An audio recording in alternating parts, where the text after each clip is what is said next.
This channel does not promote any violent, harmful, or illegal activities. All content provided by this channel is meant for an educational purpose only. UEN Jaipur is a perfect target for prospective students aspiring for good jobs, good education with future-ready skills. ভুতুড়ে voter নিয়ে মুখ্যমন্ত্রীর অভিযোগের পরেই তৎপরতা। মুখ্যমন্ত্রীর অভিযোগের পরেই ভুতুড়ে ভোটার তালিকা সংশোধন করতে কড়া নির্দেশ নবান্নের। আবেদন জমার পর ভালো করে তা যাচাইয়ের নির্দেশ দেওয়া হয়েছে। কোনো নির্দিষ্ট এলাকায় যদি অস্বাভাবিক সংখ্যক ভোটার কার্ডের আবেদন জমা পড়ে তবে সেগুলি পুনরায় যাচাই করতে হবে। ভোটার তালিকা সংশোধনের কাজে জেলা শাসকদের বাড়তি নজরদারির নির্দেশ মুখ্য সচিব মনোজ পান্থের। শনিবার সব জেলা শাসক এবং একাধিক দপ্তরের সচিবদের সঙ্গে ভার্চুয়াল বৈঠক করেন তিনি।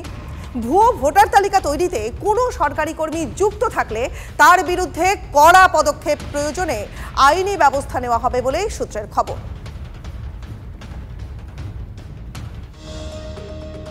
আতশবাজিতে বিখ্যাত চম্পাহাটি, কিন্তু চম্পাহাটির এই আতশবাজির খ্যাতিতে এবার ভাগ বসাচ্ছে ভুতুড়ে ভোটাররা। হ্যাঁ, একদম ঠিক শুনছেন, কারণ ভোটার তালিকায় ভুতুড়ে কাণ্ড ঘিরে রাতারাতি শিরোনামে দক্ষিণ ২৪ পরগনার চম্পাহাটি পঞ্চায়েত। সেখানকার ভোটার তালিকায় উত্তরবঙ্গের একাধিক জেলার ভোটারদের নাম পাওয়া গেছে বলে দাবি করছে তৃণমূল পরিচালিত পঞ্চায়েত। তাদের যে দায় সেই দায় চাপিয়েছে বিজেপি এবং নির্বাচন কমিশনের ঘাড়ে। পাল্টা জবাব দিয়েছে গেরুয়া ব্রিগেডও। ভোটারের নাম সনকা মাঝি, ঠিকানা চম্পাহাটি। ভোটার তালিকায় জলজল করছে সনকার নাম, অথচ তাকে ফোন করলে ফোন ধরছেন মালদার সাইবার ক্যাফের মালিক।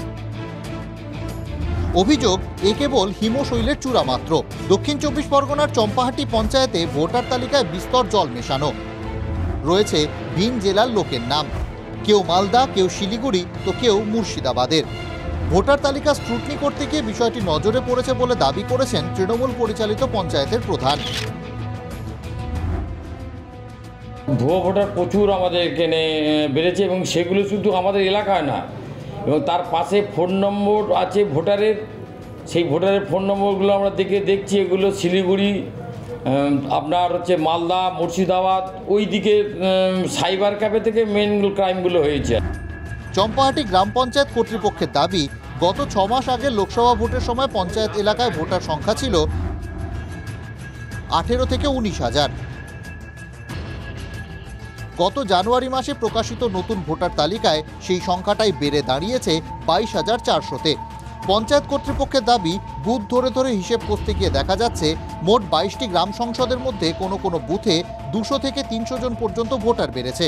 উজ্জ্বল হালদার বিজেপির সদস্য পঞ্চায়েত সভা থেকে দাঁড়িয়েছিল এবং হেরে গেছিল উনি, কিন্তু ওনার নামটা উঠে আসছে বিভিন্নভাবে। আমরা ফোন করে দেখছি ওনার নামটা উঠে আসছে। মালদা থেকে রাজু শেখ নামে এক ব্যক্তি এক সাইবার ক্যাফে চালায়, আর উজ্জ্বলের নাম নিল, উনি উজ্জ্বলের নাম নিল। ১৬,০০০ টাকা সেখান থেকে ট্রান্সফার করেছে কোনো এক ব্যক্তির ভোটার কার্ড, সনকা মাঝি, আরও আছে আদার্স। ১৬,০০০ টাকা ট্রান্সফার করা হয়েছে, অনলাইনের মাধ্যমে ট্রান্সফার করা হয়েছে। এই যে গ্রাম পঞ্চায়েতে বর্তমানে প্রধান, উপপ্রধান এবং পঞ্চায়েতের যারা সদস্য রয়েছেন, তারা এই মুহূর্তে সমস্ত কাজ ফেলে তারা এখন চেষ্টা করছেন ভুয়ো ভোটারের তালিকা থেকে কিভাবে সেই ভুয়ো ভোটারের নামগুলোকে চিহ্নিত করা যায়। সম্প্রতি হরিয়ানা, মহারাষ্ট্র, দিল্লি বিধানসভা নির্বাচনের আবহে ভোটার তালিকায় বিস্তর গড়মিলের অভিযোগ তোলে বিরোধীরা।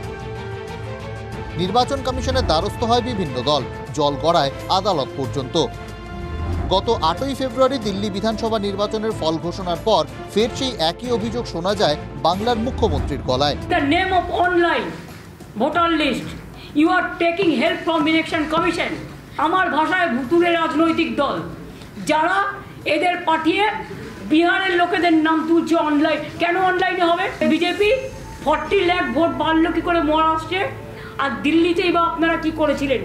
একদিন না একদিন তো বেরোবে।